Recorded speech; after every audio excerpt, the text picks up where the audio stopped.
오늘도 새벽 예배를 드리게 하신 하나님께 감사와 찬송과 영광을 올려드립니다. 우리 다 함께 사도신경으로 신앙 고백하신 후에 찬송가 505장을 부르신 후 요나서 4장의 말씀을 읽으신 다음 오늘 말씀을 듣겠습니다. 요나 선지자는 BC 8세기에 활동했던 북이스라엘의 선지자입니다. 당시 아수르라고 하는 나라는 이스라엘의 원수 나라였습니다. 그런데 하나님께서 그 나라의 수도인 니느웨로 가서 하나님의 말씀을 전달하는 겁니다. 요나는 도저히 동의할 수가 없었습니다. 그래서 불순종합니다. 정반대 방향에 있는 다시스로 배를 타고 도망갑니다. 그러나 그 풍랑이 일어나 큰 물고기 뱃속에 들어갔다 회개하고 니느웨로 가서 말씀을 전합니다. 죄를 회개하지 않으면 앞으로 40일 후에 심판할 것이라고 멸망할 것이라고 전합니다. 이 말씀을 듣고 놀랍게도 왕으로부터 모든 백성이 회개합니다. 심지어 짐승까지도 회개합니다. 하나님은 그들을 용서하시고 심판계획을 철회하십니다. 이것이 요나서 1장으로부터 3장까지의 줄거리입니다. 오늘 4장을 보면 그 위에 이야기가 나옵니다. 요나가 뭐하고 있습니까? 심통을 부리고 있습니다. 원수 나라 백성이 망하면 좋겠는데, 내가 미워하는 사람이 망하면 좋겠는데, 회개하고 하나님을 믿으니 이상하게 더 잘 되니 기분이 나쁜 겁니다. 그래서 심통을 부립니다. 하나님은 이런 요나 선지자에게 박노크를 통해서 아버지 하나님의 마음을 보여주고 있습니다. 오늘 우리는 이 말씀을 통해서 하나님 아버지의 마음을 읽을 수 있기를 바랍니다. 여러분, 우리가 신앙생활하면서 믿음이 좋다는 게 과연 무엇입니까? 여러 가지로 설명할 수 있지만 가장 중요한 것은 하나님의 아버지의 마음을 이해하고 함께 품는 것입니다. 자식이 철이 들면 부모의 마음을 알게 됩니다. 4장에서 보여주는 하나님 아버지의 마음이 과연 무엇일까요? 한마디로 말하면 성교입니다. 요나가 하나님의 명령에 불순종한 것은 한편으로는 당연한 일인지도 모릅니다. 느니웨 성은 피성이란 별명이 붙어있을 정도로 그 백성이 아주 잔인했습니다. 정말 인간이기를 포기한 포악한 백성이었습니다. 이런 백성을 하나님이 불쌍히 여겨서 망하지 않도록 가서 복음을 전하라고 했으니 어찌 요나 선지자가 이해할 수 있겠습니까? 사실 우리 편에서 봐도 요나의 불순종은 어찌 보면 당연한 것입니다. 그런데 하나님께서 풍랑을 일으켜 요나를 바다에 던지게 하시고 큰 물고기 뱃속에 3일을 가두어 두셔서 다시 회개하고 니느웨로 갑니다. 가서 하나님의 말씀을 전하니까 왕으로부터 어린아이에 이르기까지 다 회개합니다. 그리고 하나님이 심판을 처리하십니다. 그 모습을 보고 요나는 속이 뒤집어졌습니다. 그래서 하나님께 분풀이를 하고 심통을 냅니다. 1절로부터 3절이 바로 그런 내용입니다. 하나님이 그러실 줄 알았다는 겁니다. 그래서 도망쳤던 건데 뭐 하려고 다시 붙잡아 니느웨로 오게 해서 이런 꼴 보게 하셨냐는 겁니다. 인간적으로 생각하면 요나의 심통은 어찌 보면 당연하게 여겨집니다. 여러분, 1993년서부터 1994년 1년 동안 5명을 연쇄살인한 지존파라고 하는 사건을 기억하시나요? 무고한 시민들을 붙잡아다가 자신들의 아지트 지하에서 불에 태워 살해한 잔인한 살인범들입니다. 그런데 마지막에는 예수 믿고 찬송 부르며 사형당합니다. 그들에게 복음을 전한 분들이 있습니다. 모교의 집사님들인데 담임 목사님께 맨 처음 전도개혁을 알리며 기도 부탁을 드립니다.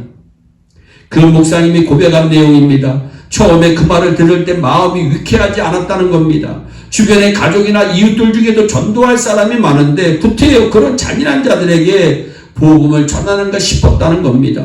물론 나중에 마음을 돌이키고 지존파 전도에 적극 지원을 해줍니다.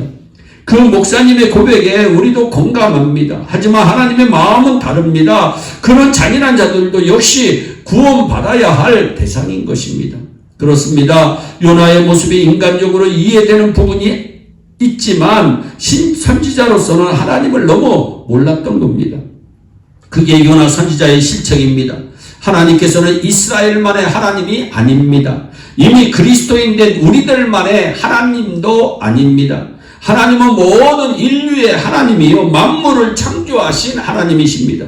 요나는 하나님의 선지자라지만 정작 하나님 아버지의 마음을 몰랐던 겁니다.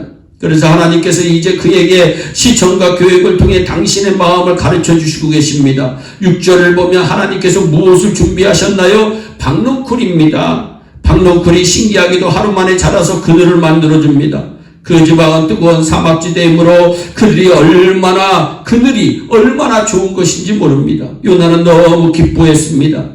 니느웨 백성들이 구원받은 데 대해서는 화를 냈던 요나가, 심통을 벌였던 요나가 그늘 하나 때문에 그토록 기뻐했다는 사실이 어찌 보면 웃깁니다.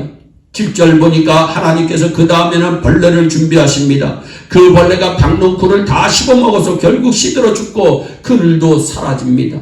게다가 뜨거운 동풍까지 불어와 이쯤 되니까 요나는 괴로워서 죽을 지경입니다. 결국 죽기를 구합니다. 그때 하나님께서 그를 책망합니다. 9절입니다. 네가 이 박농쿨로 인하여 성내며 어찌 합당하냐. 그러자 요나가 대답합니다. 내가 성내어 죽기까지 할지라도 합당하나이다. 참 요나의 성격도 대단해요. 얼마나 한심한지 하나님께서 그에게 직격탄을 날립니다. 10절과 11절입니다. 이 구절이 요나서의 결론이며 핵심 구절입니다. 여호와께서 가라사대 네가 수고도 아니하였고 배양도 아니하였고 하룻밤에 났다가 하룻밤에 망한 이 박농쿨을 네가 아꼈거든. 하물며 이 큰 성읍 니느웨에는 좌우를 분변치 못하는 자가 12만여 명이요 육축도 많이 있나니 내가 아끼는 것이 어찌 합당하지 아니하느냐. 무슨 말씀입니까? 박농쿨은 요나가 심지도 기르지도 않은 것인데 없어졌다고 왜 난리치냐는 겁니다. 그렇다면 하나님이 당신의 형상대로 창조하신 니느웨 백성들을 아끼시고 구원하시는 게 뭐가 이상하냐는 겁니다. 말하자면 박농쿨이 영혼보다 더 귀하다는 겁니다. 비록 죄악이 가득한 자들일지라도 할 수 있는 대로 회개케 해서 구원하시려는 게 하나님 아버지의 마음입니다. 요나 선지자는 하나님의 선지자라 하면서도 가장 기본적인 하나님 아버지의 마음을 이해하는 데 실패했습니다. 우리가 혹시 입술로는 하나님을 자주 부르고 있지만 정작 그분의 마음은 전혀 알지 못하는 어리석은 자가 될까 두렵고 떨립니다. 우리가 정말 하나님의 백성된 그리스도인이라면 반드시 하나님 아버지의 마음을 알아야 합니다. 하나님은 온 세상 만민을 사랑하시는 분입니다. 성도 여러분, 우리도 하나님의 마음을 품어야 합니다. 하나님의 마음은 선교입니다. 우리는 이 땅의 교회들이 깨어나 모두가 선교할 수 있도록 기도해야 됩니다. 부디 오늘 말씀을 마음속에 꼭 새기고 가든지 버리든지 선교에 동참하시기를 바랍니다. 요나처럼 박농쿨 같은 세상 것에 매달려 살다가 헛되게 인생을 마치지 마시고 오직 하나님의 영광스러운 선교에 충성하다가 존귀한 인상, 하늘에서 영원히 빛나는 인생을 마치시기를 주 예수 그리스도의 이름으로 축원합니다. 기도하겠습니다. 사랑의 하나님 참 감사합니다. 오늘도 생명에 위한 말씀을 허락하심을 감사합니다. 아버지 하나님, 요나 선지자는 박농쿨로 인하여 기뻐했다가 박농쿨로 인하여 심통을 부르고 원망을 합니다. 아버지 하나님 아버지의 마음은 선교에 있는 줄로 압니다. 죽어가는 영혼 살리는 데 있는 줄로 압니다. 우리 예일의 성도들이 나만 잘 먹고 나만 잘 살고 나만 예수 잘 믿는 것에 초점을 두지 않게 하여 주시고 아버지 죽어가는 영혼을 살리는 일에 앞장서는 하나님의 사랑하는 축복에 위한 주인공들이 다 되게 하여 주셔서 우리 예일교회 전도의 문이 활짝 열려지게 하시고 아버지 선교의 문이 활짝 열려지게 하시고 기도의 문이 활짝 열려지게 하시고 아버지 성령 충만하여 아버지의 귀한 뜻을 이 땅에 이루는 하나님의 귀한 백성들이 다 되게 하여 주시옵소서. 오늘도 예수 안에서 승리하게 하여 주시고 어디를 가든지 형통하게 하여 주시고 영육 간의 강건함을 이루 성도들에게 허락하여 주시옵소서. 감사하고 예수님의 이름으로 기도하옵나이다. 아멘. 우리 다 함께 주기도문으로 예배를 마치시고 각자 개인 기도하신 후에 오늘도 주 안에서 승리하는 복된 하루 되시기를 바랍니다. 감사합니다.